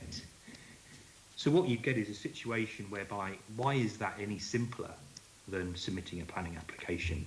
Now, it may be that I'm getting too old, but there's a simplicity to submitting a planning application. We all know where we stand, and I do wonder that if the planning system is just becoming so complex and so difficult for people to engage with it. It's difficult as a consultant to engage with it, but it's so difficult, even though the raison d'etre for making these changes is one of simplifying the planning system. I think the government is doing the opposite of what it's seeking to do, personally speaking. I'd be very interested in hearing Beth's and Victoria's views, because it may be that my old-fashioned way of doing things isn't the right way, and what the government is proposing is the right thing. And so we shall hear from them. Victoria Hills, can you comment? Yes, thank you, Chair. Well, our position has been stated very clearly in our campaign, Plan the World We Need, to, if you're going to build, you need to plan. I mentioned earlier some red lines that we have stated out very clearly, and will continue to state, and they relate to engagement, they relate to design quality, they relate to infrastructure, and they relate to delivering on carbon net zero. So if you're introducing a quicker permitted development route that can deliver on those 4 really, really important topics, then what's not to like? Our worry is that it won't deliver on those, and perhaps, as Jim has alluded to, it might actually overcomplicate the whole thing, that you just end up disenfranchising communities even more, because they're not even able to be involved in a process of this prior approvals, which actually may create more bureaucracy, and the devil will be in the detail. I mean, we're delighted we've been campaigning for an improved standard of design quality. We're delighted the government, when they made the announcement last week, included the requirement for, wait for it, windows in homes. Now, isn't that a wonderful thing? You'll now be able to have some fresh light from your new home. This is quite, I mean, I perhaps don't even need to say anymore, but has it really got to that level where, you know, we need to celebrate that success? But celebrate it we did, because we've been campaigning for it. And that can only be a wonderful thing, that some of these people who, you know, joking apart, 4 months of lockdown, some of them are still locked down because of health inequalities, health issues, living in permitted development homes without windows. We really need to have a serious think about this. So, you know, delivering on place-based recovery, delivering green industrial revolution, if you like. There's an opportunity here to deliver on net zero, delivering priorities for healthy and sustainable travel, and delivering an acceleration towards zero carbon. You know, these are the priorities that we need to plan for. And we need to understand how permitted development is going to deliver on those priorities, because they're not just our priorities as the professional planning body and our 25,500 members. They are community priorities. And, you know, living in quality spaces with access to infrastructure, green parks, access to windows, access to an ability to engage in the future. These are really important, that we bake that in post-pandemic. And, you know, and it's not just communities, developers get that too, you know, and so I think, you know, we just need to have a serious look at what whether permit development can deliver that. My concern is we get even more tied up in knots, and the resources won't be there in local authorities to make that simpler. So invest in planning. Now's the time to take a serious look at championing the power of planning. As you can see, evidenced by my banner behind me. But it is really serious, because this isn't just about nice to haves. This is about tackling health inequalities and access to decent quality homes and jobs. So I'll finish on that point, but thank you for being so generous with the time. You're very welcome. And finally, Ms. Cullen. Thanks very much. James, I do agree with you. It's amazing. Simplification of the planning system involves making it more complicated than it used to be. When I first started in the profession, I probably could have told you all the different PD rights that exist, and quite honestly, today I'd have to look something up to be able to tell you. And I think the reality of the situation is that many applicants don't rely on the PD rights, even where they do exist. They just make a full planning application, because it's probably easier to navigate your way through that than it is through the GDPO. I think, as you said, the devil is in the detail, and we're quite used to fairly dramatic statements from government, only to find that when the PD rights come out, there are so many caveats in them that the sort of scope of their application has been reduced significantly. Where they do apply, I mean, from my perspective, some of the more recent permitted development rights that have come in, they have prior approval processes, and they seem to assess so many of the planning issues that we would normally look at. You wonder what the benefit is of them. There is none for us. As far as I can tell, we do all the work, but we don't get to add the value that we would normally through schemes. So for us, certainly smaller scale schemes, we have a small sites policy. We would get affordable housing contributions on schemes for under 10 units. So any PD rights that come in which allow for those type of applications to go through this process will be at the expense of money that would come forward for affordable housing and for many of the other benefits that we secure through the planning process, including things like employment and training packages in schemes. So I think it is disappointing. I think it sort of misses the point of what planning is about and what we can deliver. So I don't think it delivers better, and I also don't think it delivers faster, because I think the process itself through the PD rights is normally the same length of time as a full application. Thank you very much. Chair, could I just give one more example? Peter Everson. The conversion of a high street outlet to a home, I don't think it's generally realised that when you walk along the pavement, about half of the pavement are glass blocks. and they are the light down into the basement that shop had, which extends right under the pavement.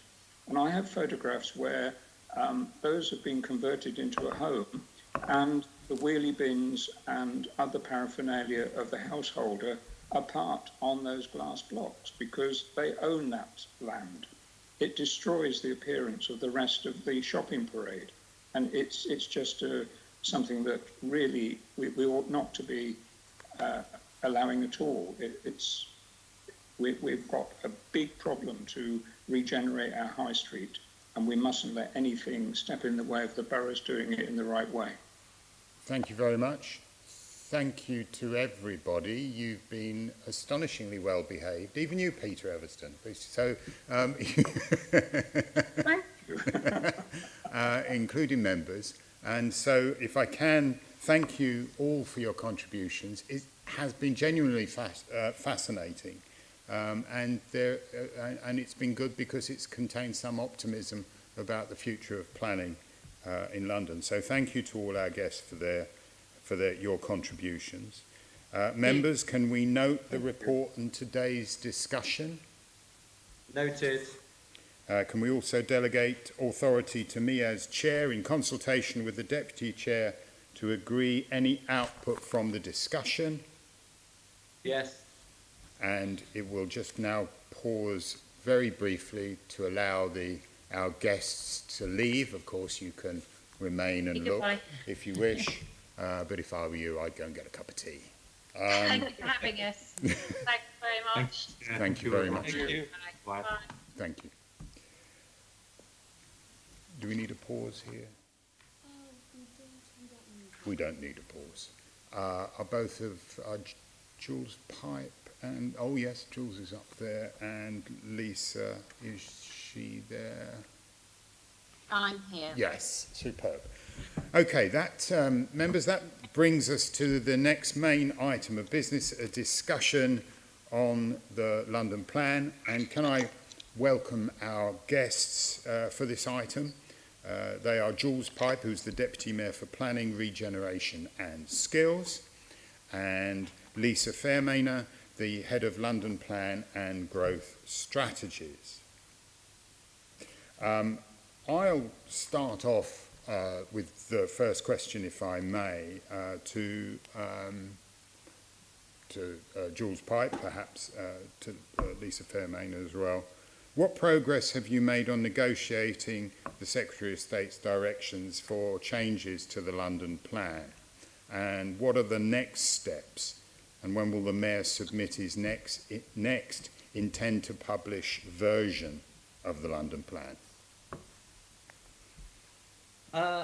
Thank you, Chair.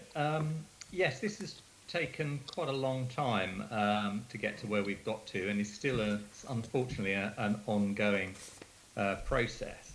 I mean, the Mayor, the Secretary of State issued his directions back on the 13th of March, and the Mayor responded to the Secretary of State on the 24th of April, and we're still to hear back in any substantive way from CLG. GLA and CLG officials have been talking throughout all that time, and we've made and there have been discussions taking place around the proposed changes that we've suggested in response to the directions, and so now it's really waiting to get onto the Secretary of State's table for him to agree those changes, further changes, or not. I mean, there were 11 specific directions, and we have suggested changes to 5 of them. And within those 5, there were 27 individual tracked changes. And they've a variety of things, some of consequence, some less so. 9 of the 27 were purely technical, relating to cross-references within the London Plan that were no longer correct because of changes that had been made by the Secretary of State, so it just needed tidying up. So actually, it's kind of less than 20 track changes that actually need agreement or otherwise from the Secretary of State. So negotiations are still underway on those, in the sense that we have made our submission. Discussions have been had with officials. Now it is with the Secretary of State. So in that sense, the conversation is ongoing. And after we receive the Secretary of State's agreement, then obviously there's a series of steps that have to be taken following that. So complete the integrated impact assessment, the habitat regulations assessment, all the necessary legal checks, all to go through the absolute final wording of the plan as agreed with the Secretary of State. Then there's the formal mayoral decision, then sending finally the formally agreed version back to the Secretary of State, then receive the Secretary of State's final formal confirmation, and then formal publication. So we're probably, even if we received a response from the Secretary of State today, I'm looking at Lisa here, but we're probably looking at another couple of months of formalities to, the assessments, obviously I should say, aren't formalities, so the assessments have to be undertaken, and then a good couple of months of formalities to get to final publication. So the Mayor has to go through the process again of intending to publish? No, these are kind of just further steps that even if the Secretary of State had agreed without any amendments, I suppose, Lisa, we could have skipped the integrated impact assessment and habitat regulation assessment if there had been no changes, but all the other steps are ones that would have had to have taken place. That's absolutely right. So because the wording will ultimately change to reflect the direction the Secretary of State has made, regardless of the final wording that we agree, we need to update both the integrated impact assessment and the habitat regulations assessment to ensure that they relate to the final wording of the plan as it's going to be published. Right. Assembly Member Devenish, you wanted to come in there. Yes, a slightly change of tack, if I could, Chair. Good afternoon, Jules. Thank you for putting the. You've now got up on your website the public appeals dates for planning. Could you just like to say a little bit about that, and particularly how you feel it's going to work in the new virtual world that we are going to live in? Well, I think we've seen it working well in local authorities. And obviously today's meeting, an example of how we can adapt to this new world of virtual meetings. I'm confident that that we'd be able to handle the meeting perfectly well. I'm pleased that lockdown has. Will now the loosening of lockdown will mean that we will be able to undertake site visits in the usual way. We had made preparations to do sort of virtual site visits for people as well, but I'm pleased that as long as social distancing is observed, that there wouldn't be any change in those visits. I mean, we have been prepared to do hearings since really the end of May, but none of the sort of 7 or so applications have actually been ready. I mean, all bar one of them still had environmental assessments still to do. There was always going to be a short gap because, of course, we were expecting the election. But we had fully intended that call-ins would resume sometime in June. But the fact that we haven't isn't because we haven't been ready. We've stood ready for, practically two months. But the applicants themselves weren't actually ready in the end. So I think the first one is the Richmond one, is it, Lisa? I think. Anyway, don't quote me on that. I'll have to check. As you said, it's on the website now. Great. I'll leave it there, Chair. Thank you very much. Thank you. As part of your negotiations, you've talked incidentally about 5 areas which are up for negotiation. Perhaps you could just write to us with what those 5 areas are. As part of your negotiations of the MHCLG to finalise the London Plan, is there any discussion of making further amendments in response to the COVID-19 crisis? Well, I think that it's fair to say that an awful lot of what was in the original plan, and that still is in the plan, is actually quite relevant to the kind of sort of spatial approach that people have discussed as a result of prompted by coronavirus. I mean, certainly I'd like to say that none of the plan policies require immediate change or review. I mean, the plan was definitely much a sufficiently flexible framework that works just as well even in the wake of COVID. I mean, the policies, the good growth principles that underlie the plan, I think, do address many of the priorities that have been that communities have been raising as a result of the pandemic. The things about open space and the importance of the open space, good urban design, the quality of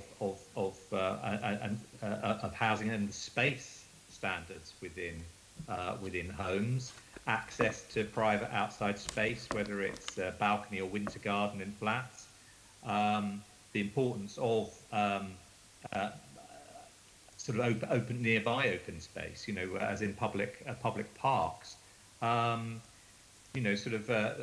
green recovery that we would like to see from COVID, I think is very much supported by the plan. The importance of walking and cycling around neighbourhoods that aren't clogged up with traffic and the resulting air pollution. That's very much at the heart of the plan.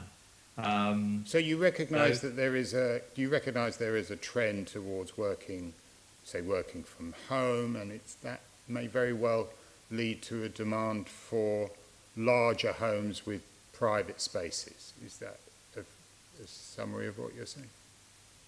I don't think that. I think the plan promotes decent-sized homes for living. I think the jury's out on the requirement to start designing homes that can all have kind of home offices. I don't think that's particularly feasible. And also, I don't think it's necessarily desirable. I mean, it's interesting when one considers the the phenomenon of sort of WeWork type offices, that those people that use them always had the option to use their kitchen table, or their bedroom. They've chosen not to because they see the value in rubbing up against other people with other ideas, the cross-fertilization of ideas. I don't think collegiate working and the requirement still for some face-to-face meetings are being more desirable than working in this way. I don't think the office is dead yet. So you think the London Plan fully accommodates the changes that have taken place as a result of the pandemic? I do. Chair, can I come in here for a moment? Of course, yes, please. Thank you. Deputy Mayor, I'm very aware that the Secretary of State's directions include relaxing the safeguarding of Metropolitan Open Land, MOL, and also they include no net loss of industrial land. And you've talked about open space just now, and I'm just wondering whether the experience of the last 4 or 5 months will have made it negotiations around Mol. And on the no net loss of industrial land, we're now seeing, for instance, an example I'm sure you'll know, which is Amazon buying up at housing land value, a housing site, I think about 800 houses, in order to turn it into a logistics site. And I think we probably have moved away from just in time to just in case, and we will need more industrial land than we thought. And I'm just wondering, is this affecting your negotiations in any way? This experience and this information, and what is actually, I think many people are becoming aware of. Yeah, thank you, Nick. Yeah, I mean, it would be good to bring Lisa in on this, but I would say that yes, I suppose that I answered the previous question, perhaps more in the spirit of the plan as we drew it up, and you do make two very good points in relation to COVID. The sort of the dilution of the effect of the metropolitan open land piece in the plan is truly unwelcome. I don't see why London as green space should have less protection than out of London's green belt. That is counter to what we would like to see, particularly as a result of COVID. And also on B8 logistics usage, obviously that's hugely shot up during lockdown. I think that's probably more likely to stay, that demand for home deliveries, now that people have got a taste for it. I think that the figures for supermarket deliveries at home, it's something like went up sort of several times more than it's gone up in the last 10 years over the COVID period. So all this is going to require more and more industrial space and more space for last mile delivery. And the no net loss, which of course was no net loss across London as a whole. You know, it was never, the policy was never about preserving in Aspic, leaving it empty until hoping someone comes along and puts a business on it. That was never the intention. It was about taking a good look at what London needs and making sure that it was facilitated. And I think you're right to say that as a result of COVID, that demand is here to stay. Lisa, did you want to come in at all? Yeah, thank you, Jules. Thank you, Nikki. I mean, on the point about industrial, clearly the Secretary of State from the direction has a very different framework for managing current industrial land. Its release, its use, its intensification than the one that was put forward in the London plan. And what we'll need to do is just continue to monitor those impacts. And we've absolutely seen in the last few months just how reliant London is on its supply chain and its distribution networks. And like everything else, publication of the London plan and seeing what happens will enable us to monitor the situation, see what the impacts are. And also, obviously, there was a conversation earlier about the government's proposed changes to permitted development rights, for example, and perhaps wider planning reform measures. We need to be cognizant that London's economy will continue to be reliant on its workplaces as well as its housing, and it's not obviously about pursuing an absolute housing target. And we're mindful of that as well in terms of the high streets and the changes that may come out of the pandemic for high streets, and enabling those high streets to continue to provide a range of workspaces, jobs and opportunities right across London, and for people to work more locally on that. I mean, clearly on metropolitan open land, the value people attribute to those local spaces has become increasingly clear, even more so than it was before the pandemic. And that's something that we'll continue to raise.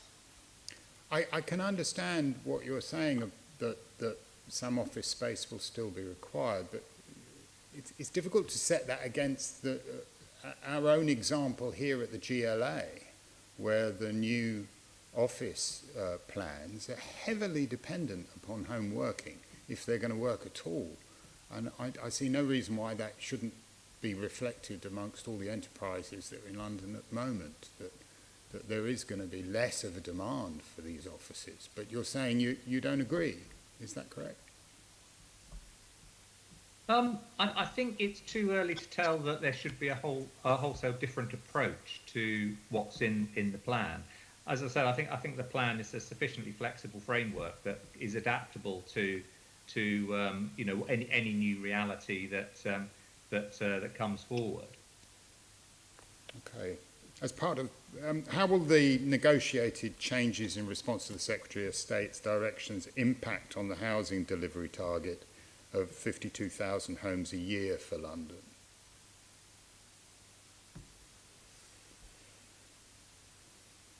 Lisa, did you want to pick up on that?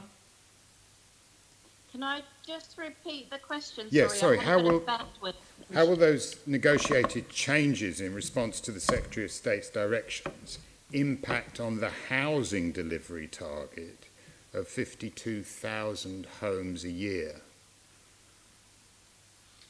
Yeah, I'm happy to come in, Jules. Yeah. Looking through the Annex 1 and the 11 specific directions, they have a fairly limited impact. Clearly, it was always envisaged that family housing, for example, would come forward, and that was one of the areas of direction to supporting text. And so, although on the face of it, family housing delivers up more absolute numbers even for the same floor space, the reality was that family housing was expected to come forward anyway, as previously discussed at the previous planning committee.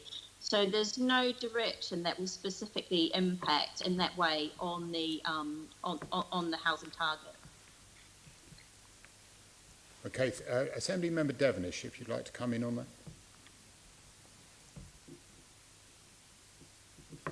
You're muted, Assembly Member Devenish, you're muted. Much better muted, Chair, as you know. So going back to the last point that you were discussing with the Deputy Mayor, I was quite interested. I appreciate there's obviously a lag, and we've only been in this crisis 4.5 months, although it seems a lot longer. Have you picked up any research, and I know it's early days, that you could perhaps share with the committee in terms of what is going to happen next? Because clearly I'm picking up a lot of stuff which I guess in the simplest way of pointing out, resi that has been virtually said by previous speakers, resi that's been all but dominant for the last decade plus is now, if you like, not in retreat, but certainly having to share space with online brands. And I wonder particularly whether you felt that you would have to relook at possibly co-living, shared living, BTR, PRS going forward. And if you had any research to either say, as you basically said, it's too early, or you had some research that you would, be looking at changes subsequently. Yeah, no, I'm sorry, Tony. I think it's too early. I'm not aware of any recent research that's in the light of COVID on the specific points. You said like shared, co-living. I mean, some of these dynamics though are already in place anyway. Before COVID, we were concerned about the nature of shops. And retail and big retail volumes, such as in the West End, what future for those, what options were there for residential above on a smaller retail footprint, the importance of build to rent, if we can access the sort of, pension fund potential of bringing those forward would accelerate delivery. There's a massive pipeline of permissions out there that aren't built out, and whatever incentives are brought forward, a developer is still not going to want to devalue their stock by flooding the market with it, whereas build to rent, as you perfectly understand, would be an opportunity to accelerate delivery without undermining the value of their product. So build to rent, again, that's a dynamic that people were exploring before COVID. Thank you. And one final question. I know you probably can't answer this one either. There's a lot of talk in the market, both the political and property markets, about the forthcoming changes that we expect from government in terms of planning, inverted commas, deregulation. Have you got any insight in exactly what is going to come out that we don't have? And you could answer that one in writing subsequently, because I guess the answer is probably no at the moment. I'm looking to Lisa. Lisa gets to talk to CLG officials, so maybe she's picked up something. But I couldn't put it better though than my fears than some of the things that Victoria Hills was saying earlier. I mean, I've got a lot of potential concerns, and I think the remark about it was welcome that they've at least laid out that one does have to have windows in homes. Kind of does indicate where we've got to. Thank you. Assemblymember Gavron. I think Lisa was... Sorry, Chair, I think Lisa was about to come in. Otherwise, we'll write if there is anything. Thank you. Okay. Thank you. Assemblymember Gavron, if you'd like to come in with your two questions, please. Yes, Deputy Mayor. In his letter to the Mayor, the Secretary of State said that he would want the Mayor to go beyond the housing requirements in the London Plan, and suggested, maybe it's stronger than suggested, that the Mayor should produce and implement a strategy for the wider South East, working with all the stakeholders and, of course, the statutory planning authorities and local authorities. And this should be in order to look at meeting London's unmet housing need. Now, we on the, following that instruction, which I think might be an instruction, if I'd put me right on that if it's not, we suggested, I just want to raise again the fact that the Assembly recommended that it would be, and it was picked up by the inspector as well, that it would make a lot of sense to have a technical secretariat. We're not talking about, this isn't, because there is no formal framework for this kind of collaboration in the wider South East, but to have a technical secretariat that's shared between London and the key authorities and so on, would actually provide would provide the evidence for identifying growth locations. Now, is that something you're prepared to sort of push? We're prepared to work with you on that. Well, obviously, we're still continuing to explore joint working and shared evidence across the wider South East. And obviously, we're involved in a lot of the strategic area-based partnerships that are around in the South East. There are the wider South East round tables. We participate, obviously, in the Thames Estuary Growth Board. And there's a lot of meetings going on in the background, officer to officer, between the sub-regions within the wider South East and the GLA. And it's entirely possible that such a secretariat could form part of an ongoing work. But I just don't think we're there yet for a number of reasons. One, that nothing really can happen until the London Plan is formally published, and then once that happens, we can then sort of focus more on developing work streams of collaboration with wider South East partners. I think wider South East partners would certainly much agree with that, because they've obviously got concerns about unmet need, and you will have seen some of the exchanges of letters sent by representatives of the wider South East, who obviously do not want to cater for London's unmet need. There's also the issue about what is London's unmet need as well. As I've been saying for quite some time, including, I'm sure, before to this committee, or in its former guise as the Planning Committee, that there's increasing evidence that that the evidence that we relied on for the numbers in the plan is shifting, and the most recent population statistics are showing a huge drop in household formation compared to the data that we used in the formation of the plan. Of the 66,000 that we had in the original plan, about 48,000 was new household growth. And the household formation data will be coming out later in this year, but it could have dropped as low as 24,000.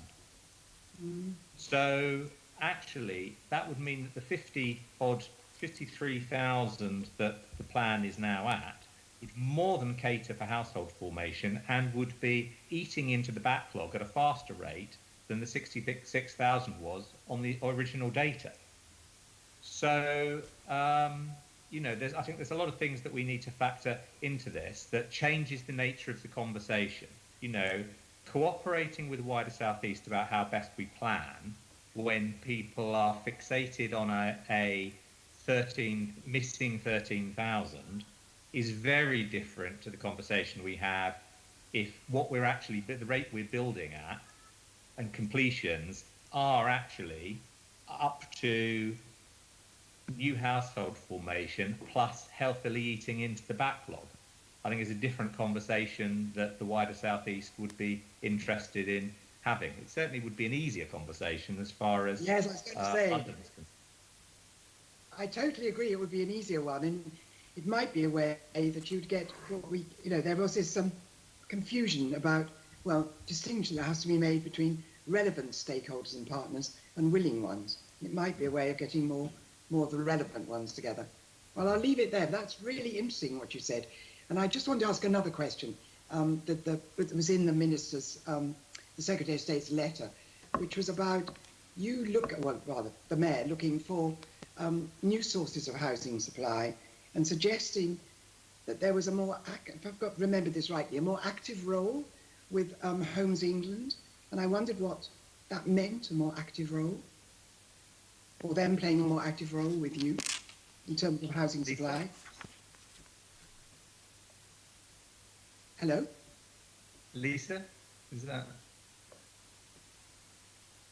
Yes, there's nothing specific that's come out of our discussions with MHCLG. And obviously there are things that we can pick up. We've been really clear with MHCLG is what we really want to do for the benefit of the industry is get the London plan over the line first, and boroughs can keep writing their local plans and all the things that are waiting for that. So we've really been focusing in on those 11 specific directions and how we can reach some agreements around those. And the matters, those other matters, I think are things we're going to have to be picking up. I mean, they're certainly part of the conversation and they're certainly part of the wider thinking. And I think that's even been brought to the fore more because of the unusual circumstances because of the pandemic.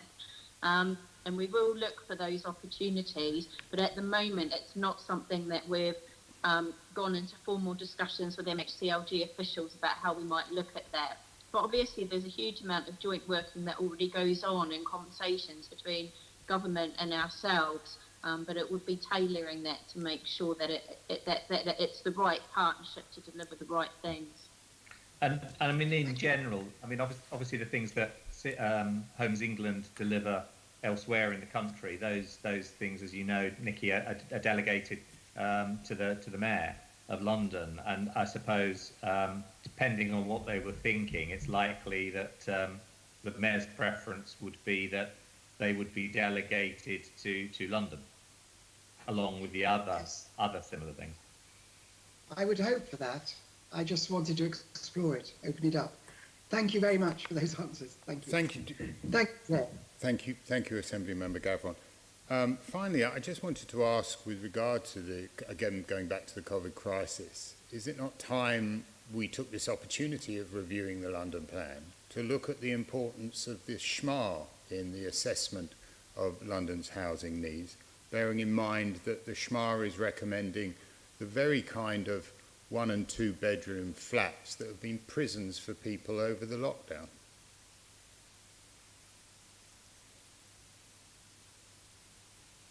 mean, I think it's important that we get this plan out. I'm firmly of the view, and the Mayor's firmly of the view, that is a much improved plan to the existing published plan that we've been working to for the last 4 or 8 years.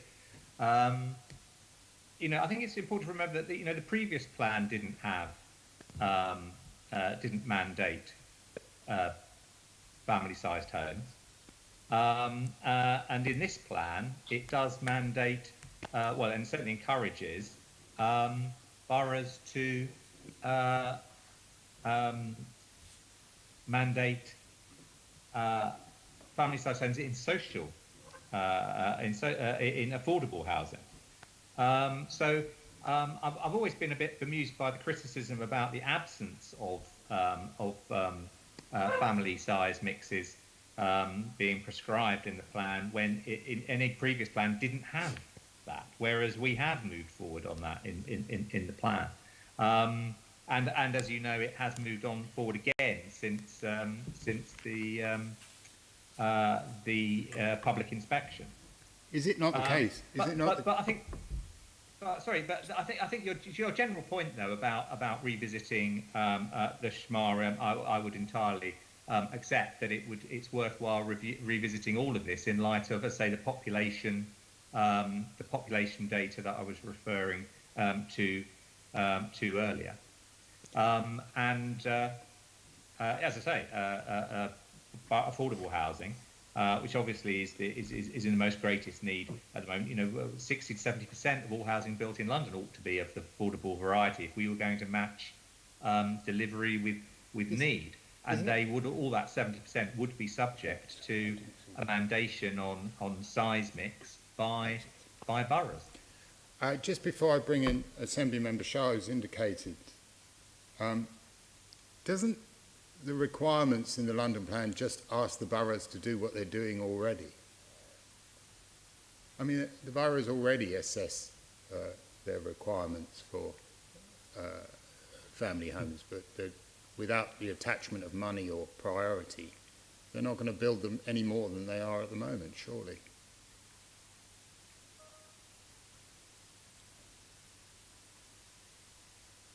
Sorry, Chair, I got a crackle, it dropped. Oh, I beg your pardon.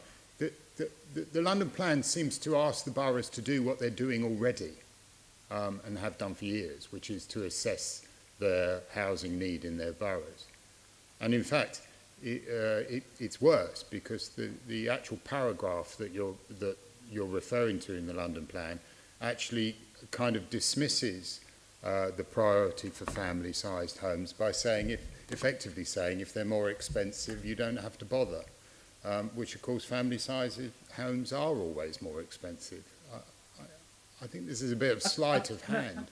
I think that's slightly unfair. I mean, the plan recognises, it's realistic, the plan recognises that just simply mandating family-sized homes in the market isn't necessarily going to address the need for family-sized homes for buyers, because if they are too expensive for them to buy, then they simply go to renters who, multiple renters. So it's not actually addressing the need.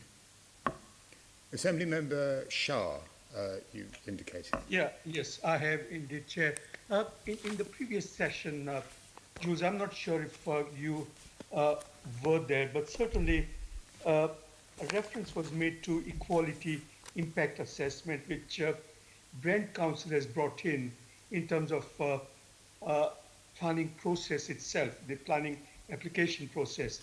I wonder that as we approach recovery period, whether London plan needs to focus in terms of equality assessment, equality impact assessment, because not only talking about possibly the conversation you're having about family-sized dwellings, but whether there's any change in terms of emphasis of how the high street should look like and social infrastructure, so on and so forth. So whether there's any role for equality impact assessment with the London plan in the context of a pandemic. Well, if I bring, if Lisa can come in actually on the specifics about the assessments, about both on the one about the actual plan itself and also where they fit with individual applications. But Navin, I'd reiterate though on the general thrust of your point though about the need to plan for a sort of a green recovery, a more socially inclusive recovery.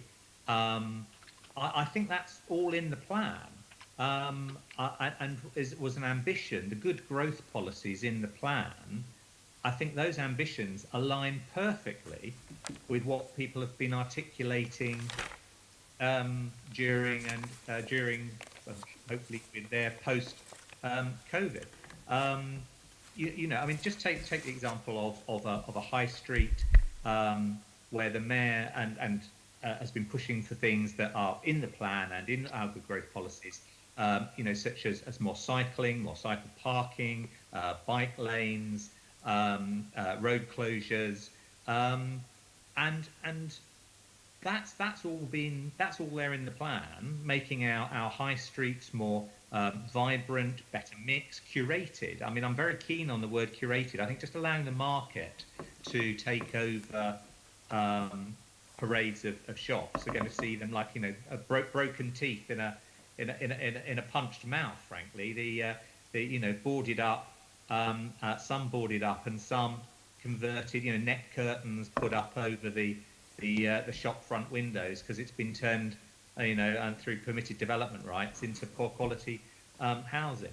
I mean, these things should be, you know, the best authorities out there are actively curating those high streets, and that all fits with the policies in the plan, plus also our adaptive, I think you've seen it, our adaptive high strategies for high streets work that the Regeneration team have done. So I think both in the plan and the active work and the Regenerate team are undertaking and the work that they've published, I think all goes to the thrust of what you've said about a more socially progressive and socially resilient community. But on the actual kind of testing it, the litmus tests of the equalities impact assessment, I'll like to bring Lisa in. Thanks, Jules. Thank you, Navin.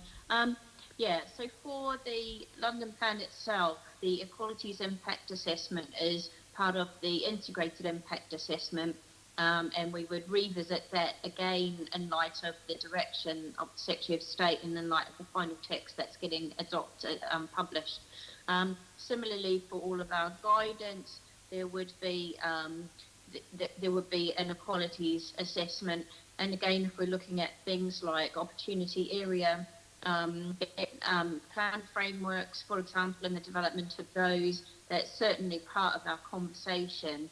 And that's an iterative process. So clearly there's the written work that is looking at things like the production of an impact, integrated impact assessment and the inclusion of equalities considerations, but also looking at, for example, how we engage with communities, and those sorts of conversations, and what the actual text is to make sure that it's reflective of the community that in that area that we're referring to. Thank you. Thank you very much. Thank you very much. And there being no more questions, as far as I can see, I'd like to thank our guests for your contributions. It's been extremely useful. So, thank you. Thank you. Thank you, committee. Can we note the report and today's discussion? Can we also delegate authority to me as chair in consultation with the deputy chair to agree any output from this discussion? Agreed. On item 12, the Planning and Regeneration Committee work programme, can we note the committee's work programme as agreed under delegated authority by the chair of the Oversight Committee on the 13th of May 2020? The date of the next meeting will be confirmed in due course by the London Assembly. And the last item of any other items considered urgent. This is not urgent. I'd just like to say this is the first time that I've chaired a committee under these arrangements, and I really do want to thank the staff who've made this such a smooth-running committee, and that's especially the technical staff who've managed to keep the computers going and communications going, the Secretariat and the scrutiny team for providing such good briefing notes. So my thanks to them, and with that, I will close the meeting. Thank you. Thank you. Bye-bye. Bye-bye.